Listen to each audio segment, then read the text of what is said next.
Lei 9985 de 2000. Paramos no artigo 38, porque o 37 foi revogado. Capítulo 5. Dos incentivos, isenções e penalidades. Artigo 38. A ação ou omissão das pessoas físicas ou jurídicas que importem inobservância aos preceitos desta lei e a seus regulamentos ou resultem em dano à flora, à fauna e aos demais atributos naturais das unidades de conservação, bem como às suas instalações e às zonas de amortecimento e corredores ecológicos, sujeitam os infratores às sanções previstas em lei. Artigo 39. O artigo 30 da Lei 9605, de 12 de fevereiro de 98, a seguinte redação. Artigo 40 vetado. Parágrafo 1 do artigo 40.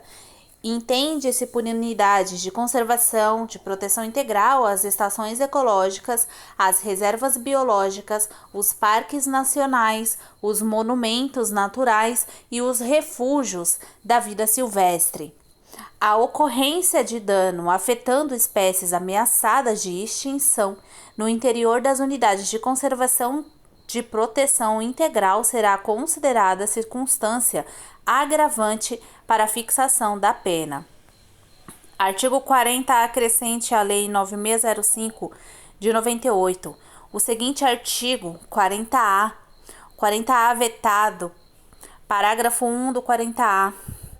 Entende-se por unidades de conservação de uso sustentável as áreas de proteção ambiental, as áreas de relevante interesse ecológico, as florestas nacionais, as reservas extrativistas, as reservas de fauna, as reservas de desenvolvimento sustentável e as reservas particulares do patrimônio natural. Eu aposto muito uma questão com esse trecho aqui da lei, porque ninguém vai ler isso aqui.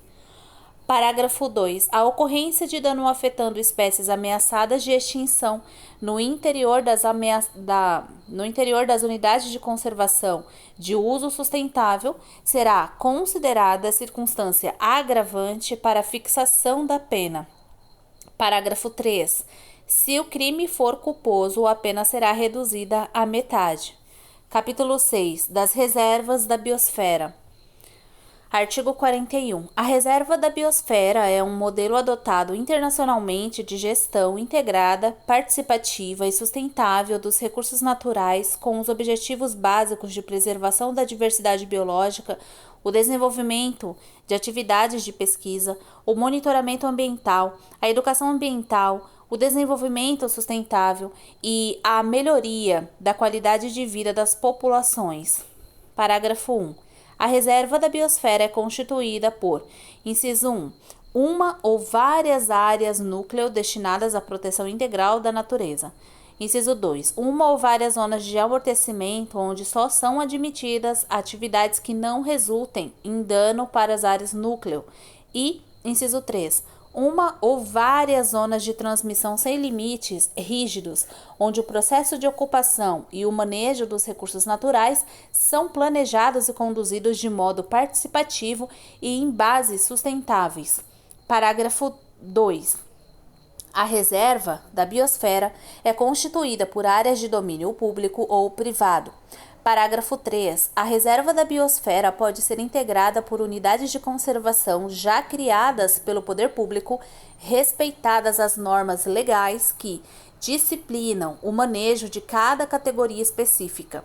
Parágrafo 4. A reserva da biosfera é gerida por um conselho deliberativo, formado por representantes de instituições públicas, de organizações da sociedade civil e da população residente, conforme se dispuser em regulamento e no ato de constituição da unidade. Parágrafo 5. A reserva da biosfera é reconhecida pelo Programa Intergovernamental O Homem e a Biosfera, MAB, estabelecido pela Unesco, organização da qual o Brasil é membro. Capítulo 7. Das disposições gerais e transitórias. Artigo 42. As populações tradicionais residentes em unidades de conservação, nas quais sua permanência não seja permitida, serão indenizadas ou compensadas pelas benfeitorias existentes e devidamente realocadas pelo poder público em local e condições acordados entre as partes. Parágrafo 1. O poder público, por meio do órgão competente, priorizará o reassentamento das populações tradicionais a serem realocadas. Parágrafo 2. Até que seja possível efetuar o reassentamento de que trata este artigo, serão estabelecidas normas e ações específicas destinadas a compatibilizar a presença das populações tradicionais residentes com os objetivos da unidade sem prejuízo dos modos de vida, das fontes de subsistência e dos locais de moradia destas populações, assegurando-se a sua participação na elaboração das referidas normas e ações. Parágrafo 3. Na hipótese prevista no parágrafo 2, as normas regulando o prazo de permanência e suas condições serão estabelecidas em regulamento. Artigo 43. O poder público fará o levantamento nacional das terras devolutas com o objetivo de definir áreas destinadas à conservação da natureza no prazo de 5 anos após a publicação desta lei. Artigo 44. As ilhas oceânicas e costeiras destinam-se prioritariamente à proteção da natureza e sua destinação para fins diversos deve ser precedida de autorização do órgão ambiental competente. Parágrafo único. Estão dispensados da autorização citada no caput os órgãos que se utilizam das citadas ilhas por força de dispositivos legais ou quando decorrente de compromissos legais assumidos. Artigo 45. Exclui-se das indenizações referentes à regularização fundiária das unidades de conservação derivadas ou não de desapropriação. Os incisos 1 e 2 foram vetados. Inciso 3. As espécies arbóreas declaradas imunes de corte pelo poder público. Inciso 4. Expectativas de ganhos e lucro cessante. Inciso 5. O resultado de cálculo efetuado mediante a operação de juros compostos. Inciso 6. As áreas que não tenham prova de domínio inequívoco e anterior à criação da unidade. Artigo 46. A instalação de redes de abastecimento de água, esgoto, energia e infraestrutura urbana em geral, em unidades de conservação onde estes equipamentos são admitidos, depende de prévia aprovação do órgão responsável por sua administração, sem prejuízo da necessidade de elaboração de estudos de impacto ambiental e outras exigências legais. Parágrafo único. Esta mesma condição se aplica à zona de amortecimento das unidades do Grupo de Proteção Integral, bem como às áreas de propriedade privada inseridas nos limites dessas unidades e ainda não indenizadas. Artigo 47. O órgão ou empresa, público ou privado, responsável pelo abastecimento de água ou que faça o uso de recursos hídricos, beneficiário da proteção proporcionada por uma unidade de conservação, deve contribuir financeiramente para a proteção e implementação da unidade de acordo com o disposto em regulamentação específica. Artigo 48. O órgão ou empresa, público ou privado, responsável pela geração e distribuição de energia elétrica, beneficiário da proteção oferecida por uma unidade de conservação, deve contribuir financeiramente para a proteção e implementação da unidade, de acordo com o disposto em regulamentação específica. Artigo 49. A área de uma unidade de conservação do Grupo de Proteção Integral é considerada zona rural para os efeitos legais. Parágrafo único. A zona de amortecimento das unidades de conservação de que trata este artigo, uma vez definida formalmente, não pode ser transformada em zona urbana. Artigo 50. O Ministério do Meio Ambiente organizará e manterá um cadastro nacional de unidades de conservação com a colaboração do IBAMA e dos órgãos estaduais e municipais competentes. Parágrafo 1. O cadastro a que se refere este artigo conterá os dados principais de cada unidade de conservação, incluindo, dentre outras características relevantes, informações sobre espécies ameaçadas de extinção, situação fundiária, recursos hídricos, clima, solos e aspectos socioculturais e antropológicos. Parágrafo 2. O Ministério do Meio Ambiente divulgará e colocará à disposição do público interessado os dados constantes do cadastro.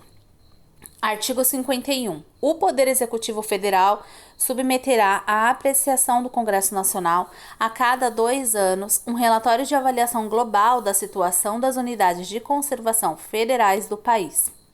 Artigo 52. Os mapas e cartas oficiais devem indicar as áreas que compõem o SINUC. Artigo 53.